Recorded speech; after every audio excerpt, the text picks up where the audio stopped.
Congratulations with your daughter. I just want to ask you a question out of curiosity. Did you name your daughter after the famous cathedral in Lourdes in France, where they have this sacrificing water?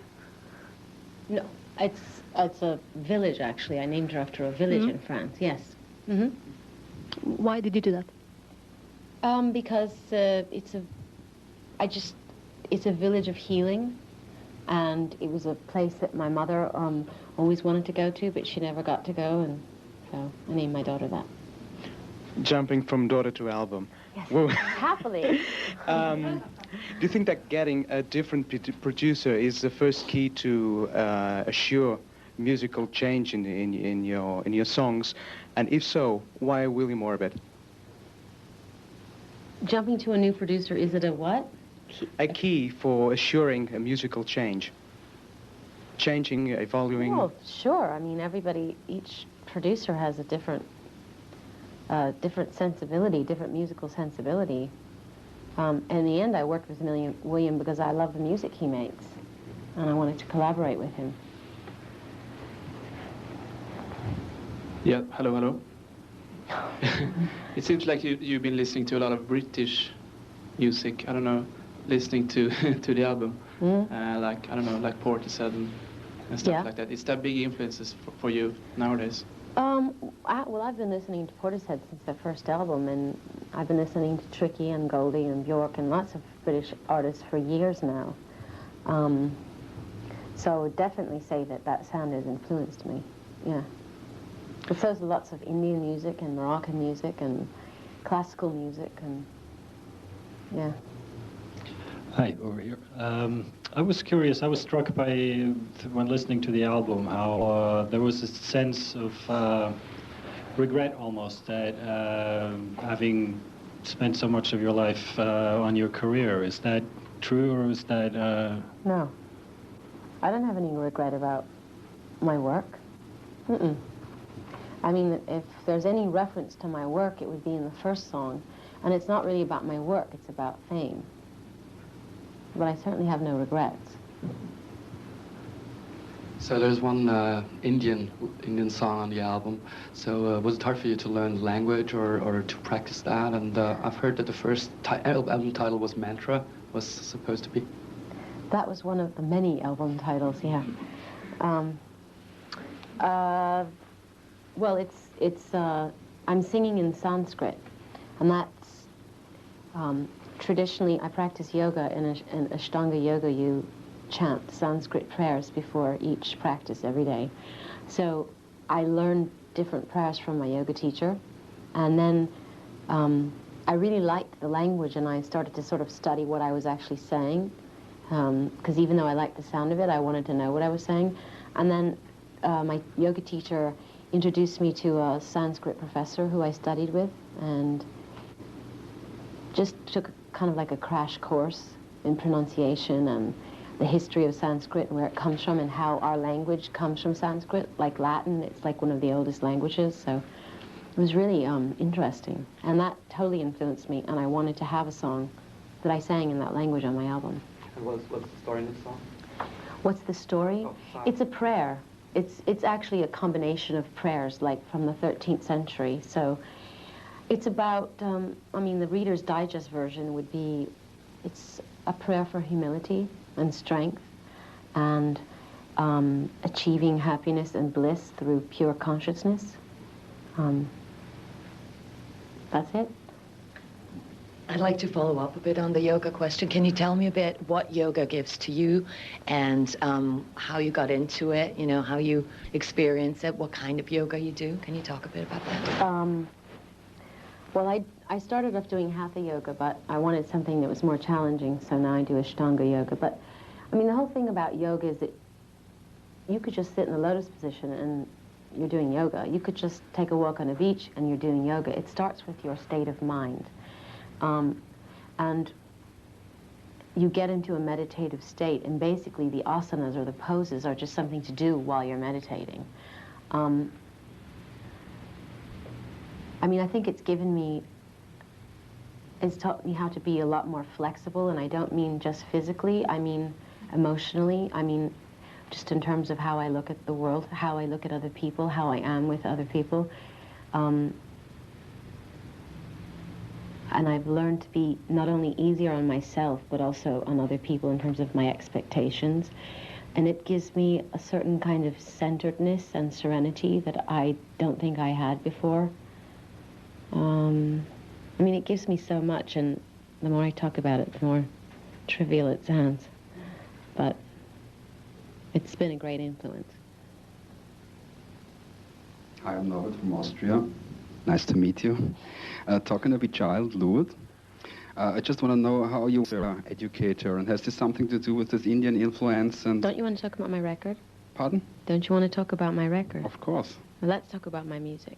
You have a song written for Lourdes, Star Child. Can you talk about this? It's called Little Star. Yeah. Well, it's a lullaby. It's just a really pure and simple sort of love song to my daughter. Butterfly? Oh, I refer to her as Pumpkin. Yeah. Yeah, sometimes. Well, about the album sounds everything but a teen album. It's a quite mature album. How important and difficult is it to grow up in a pop career? Well, I'm sure I haven't completely grown up yet. Once again, you've asked me an incredibly abstract question. What did you ask me? How important and difficult is it to grow up? Important and difficult. You cannot stay forever the same way. No, and I don't intend to. How difficult is it to keep changing, keep up with time? Like asking me how difficult it is to live. I mean, I don't consciously think, oh, I have to change. Hopefully my music has always been a reflection of where I am, and where I am now is different than where I was when I made my last record. So, I mean, life is like a constant evolution, and I'm always yearning to grow and to know more. But I don't think, I mean, change is difficult, it can be. Sometimes it's very easy. Okay, when I listen to the album, it feels like, I mean, the music is quite ambient sometimes. Mm-hmm. Does that make the lyrics more naked, so to speak? Are they more important when the sound is like below, so to say? More important than what? When you don't build everything around like a traditional pop song, does that make the lyrics more naked? Well, I suppose it makes the track more sparse. There's lots of people that write lyrics that are to songs that are complete, and the vocals are totally buried in the track, and I don't think that makes their lyrics less important.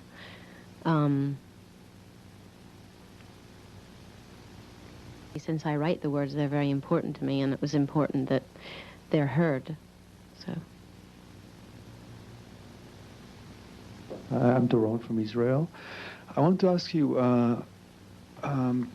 did you have any influence for your participating in Kabbalah in this record to the Why lyrics? did I know you were going to ask me the Kabbalah question? Did Kabbalah have an influence on my... Oh, yeah, definitely. What song? Specifically Sky Fits Heaven, but, I mean, it's influenced a lot of my writing. And what about your spiritual in general concerning the Kabbalah? What about it? I haven't converted to Judaism, if you're wondering. Although I did read a letter in the Jewish Journal imploring me to convert to Judaism. You didn't write that, did you? I did. Okay. Hello, I'm Wojtek from Poland. It's here. I would like to ask you, after all this achievement, after all these awards and money, what gives you... What awards? You know, whatever, you are a big star, you're well known, let's call it awards. Oh, okay.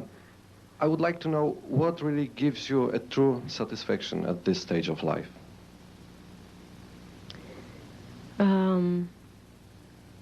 What gives me true satisfaction? Well, looking at my daughter every day gives me incredible satisfaction. Hearing a song that I've written, absolutely what I intended to do, that gives me a great sense of satisfaction. Making someone laugh, I mean, normal things. When I was listening to the record, it sounded to me very futuristic. And futuristic? Yeah. And that we are getting close to a new millennium. How does that affect you?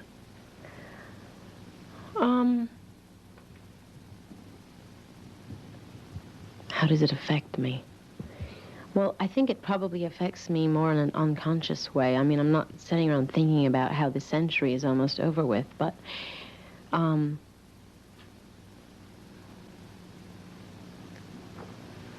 do feel like it's a time where it's really important to look back at everything that we've accomplished globally, you know, and personally. And I like to think that my record is sort of like that, like I'm looking at the past but with the eyes of the future.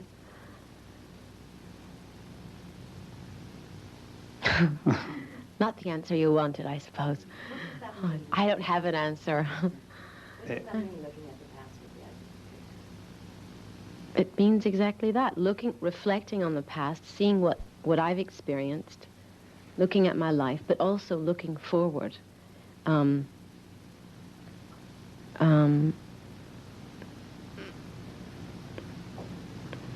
What do you think it means? I think that doesn't matter. It matters when you think it means.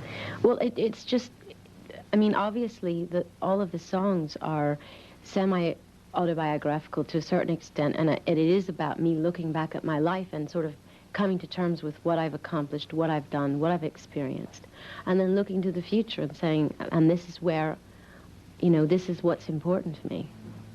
This is what I've done, this is where I'm going.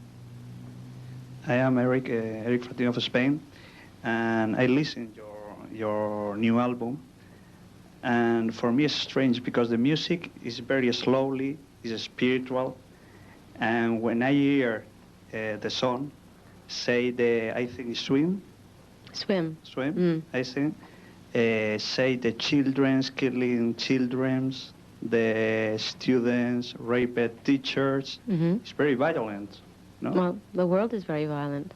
Yes, but the music of this album is different of your another albums. It's very slowly, the music, spiritual, you say now.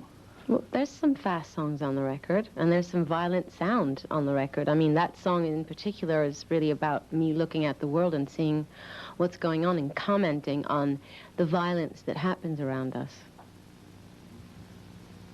Excuse me, I'd like to go back to an earlier question when you said that the first track pertains to fame. Could you expand a little about that, fame, the good, bad, and the very ugly? The good, bad, and the very ugly. Oh, it's not that bad. Well, I mean, I like to refer to it as the agony and the ecstasy because there are a lot of great things about being famous and a lot of privileges that I've been afforded, and there's so many great things, people that I've met, places I've been able to go. And that's the good part about being famous, the ability to reach people, to affect people, to inspire people. But the bad thing is that you don't, the bad thing is that obvious things, you don't have any privacy. People feel like it's, you know, people feel like they know you and they feel like they have the right to sort of judge you and write things about you.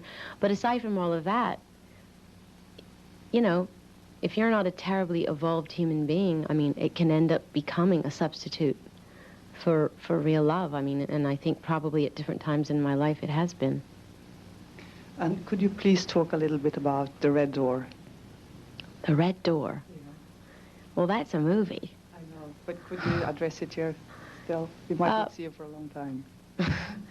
Okay, well, it's a movie that I am probably going to do in the summer. It's a small, independent film based on a true story about a brother and a sister. It's very simple, but it's good. Back to your music. This album is very different than what we heard before from you. It's very mature. Did you have any concerns while making this album that your fans around the world won't necessarily know how to take it, how to enjoy the change? No. I mean, I've learned a lot. I've studied a lot of things in the past couple of years, and I wanted to share what I knew, and I didn't. I mean, I'm not saying everyone's going to be able to like grasp the concept, but even if people just get into the music and they don't understand the lyrics, that's okay too. Is it important for you what your fans think about this? What you do? No. No. Can you talk a bit about Steve Orbit? Because he seems to be very... William Orbit. William, I'm sorry. He seems to be very important on this album. I basically, what I read about He's my co-pilot. Exactly, he's your co-pilot, and Yes. he even plays the one guitar that's on it, I think, isn't it? No, he plays a lot of guitar. There's guitar in Ray of Light, there's guitar in Swim, there's guitar in Candy Perfume Girl, there's guitar in Sky Fits Heaven, and he plays all of them. And it was a complete collaboration. But can you talk a bit about him? Who is he? How did you meet him? Well, he's this English bloke. He makes records. He's done several remixes for me, and I really liked them, and decided to write with him and see what happened. And then I loved what we came up with, so I decided to have him produce the whole record with me.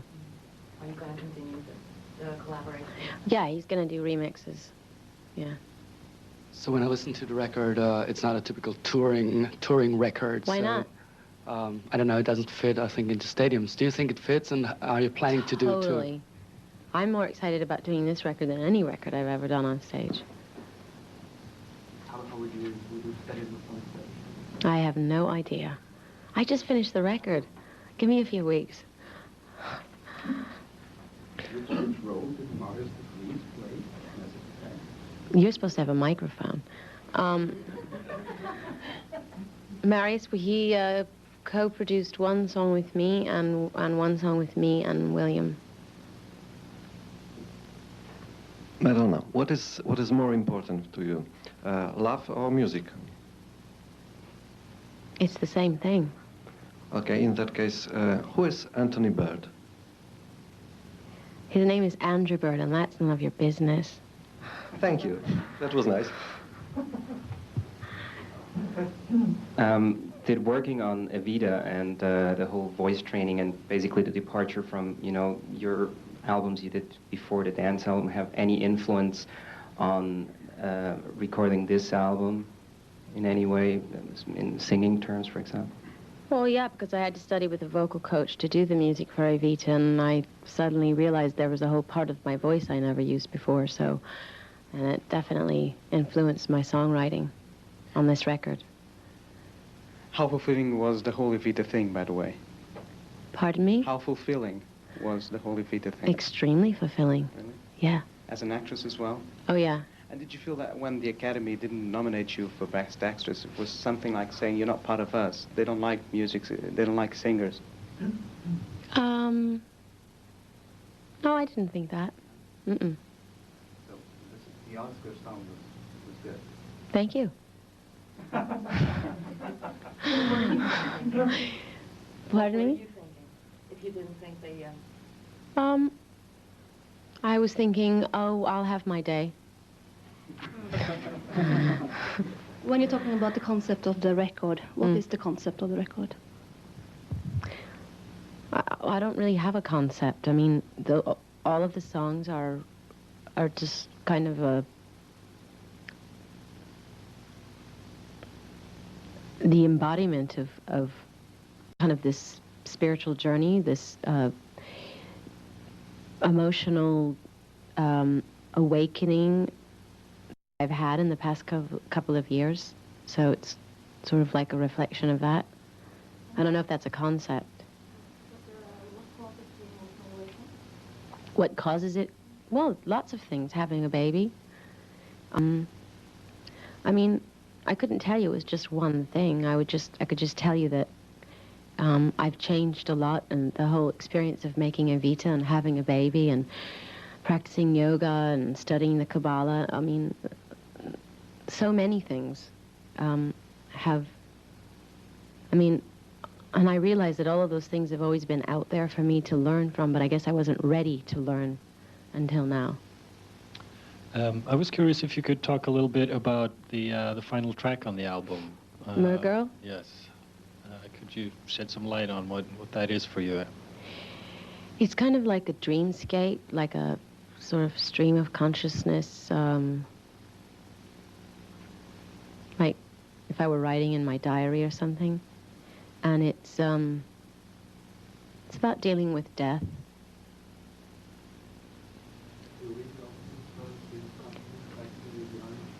Excuse me? No. In one of your songs, you say, I was too selfish in the past. I lived so selfishly, yes. Yeah. Do you have any regrets about it? And did you? No. And how did you change now? I mean, I guess now you're not selfish. I mean. Oh, now I'm perfect. All right. I'm trying to be a better person. Madonna, you're talking about being very excited, playing this stuff live. Yeah. I heard you eventually doing a tour this summer. No, not this summer, fall. In the fall. Summer '99? No, in the fall.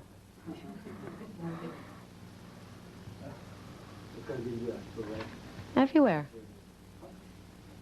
I would like to follow up a bit on Mer Girl, because you said it's kind of a dreamscape, but it involves everything that has been happening, you know, in your life sort of as a circle, you know, with the birth of your daughter and maybe death of your mother, which is in there as well. No, it's not really, it's not everything that's happened to me. It was just sort of like one day in my life. Yeah, and in that... Why one day? Why not? I mean, each day brings up different feelings, and I feel inspired by specific things, but I mean, it could be also a combination of things. I mean, what happened in that song, what I wrote about actually happened, but the theme that I'm dealing with is death. Many famous people saying that actually man is always lonely. Do you feel sometimes loneliness? That what is lonely? People, you know, famous people saying sometimes that they are feeling lonely. Do you? Do you? It's not a question of me, it's a question of you. But I don't think loneliness has anything to do with fame. I think everyone feels lonely from time to time. Don't you think? Okay. I win. I want to know which song of this new album do you prefer? I think you have. The first and the last. And all of them in between. I've been watching most of your videos before I arrived, and it was something like 40. And who are you of the videos? Which are you most proud of filmatically? Yeah.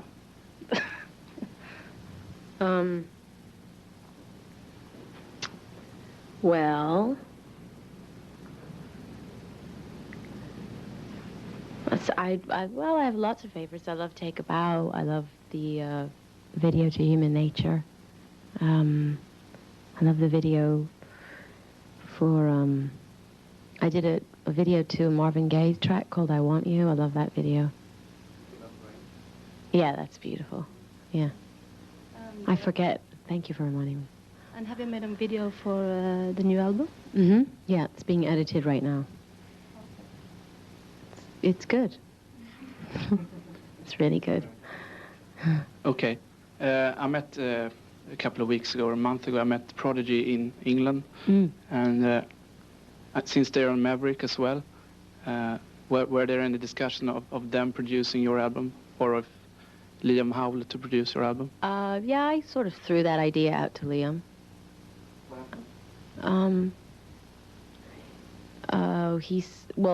They had just finished their record, and it was sort of a ridiculous question because they had to go out there and promote the record, and they didn't have time to do it.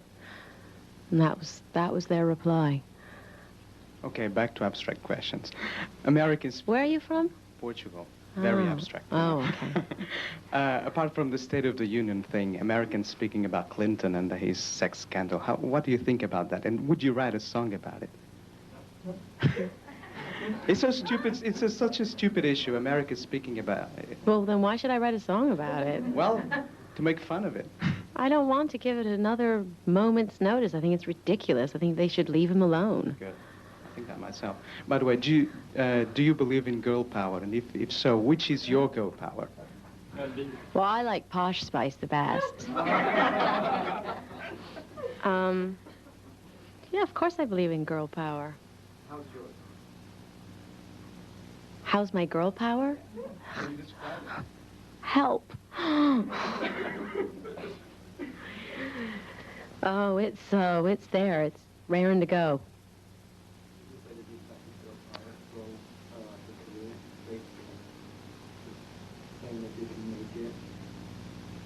Yeah. Yeah.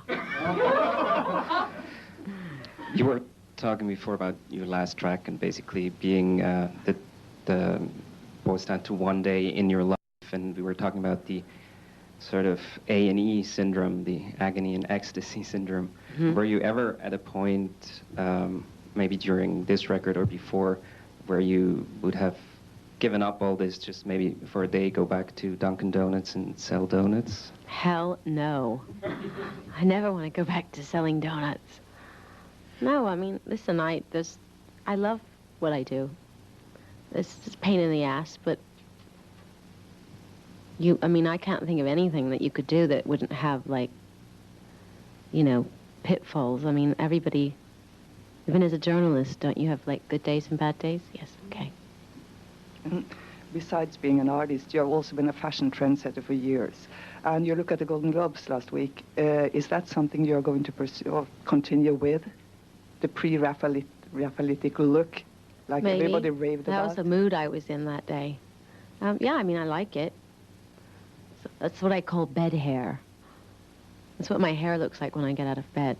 There's a perfected version of bed hair. Yeah. In the past, people in magazines everywhere have been talking about you, how you like to have control of your work, of your life, everything around you, and you've always gotten very upset about it. And a lot of women rightfully do so, I think. Do you still think it's an issue that women are negatively looked upon when they try to take control of their work, as opposed to men like a Puff Daddy or whatever, who is very controlling, is being looked at as a hero? Well, I think all creative people are perfectionists, so I prefer to think of it as that, not being a control freak. And yeah, there's a double standard in our society. If a man is a perfectionist, he's just doing his job, and if a woman is, she's being difficult. But yeah, that's the way it is. Do you think it's getting better? Yeah, I do. Ladies and gentlemen, we've come to the end of the conference. This will be the last question. Uh-oh. Uh-oh, it's me. I would like to know a little bit about one secret. When I listened to your last record, I was thinking, what is inside your head when you are singing? Because it's so sexy. Sorry about that, but... Which song? All of them. All of them are sexy, according to me. What is your opinion about that? Oh, I think that you need to have your head examined. The song to my daughter is not sexy. How could you say such a thing? Oh, okay. I have? Oh. Well, I might. All right, ladies and gentlemen, thank you very much. Madonna, thank you. Oh, you're so welcome.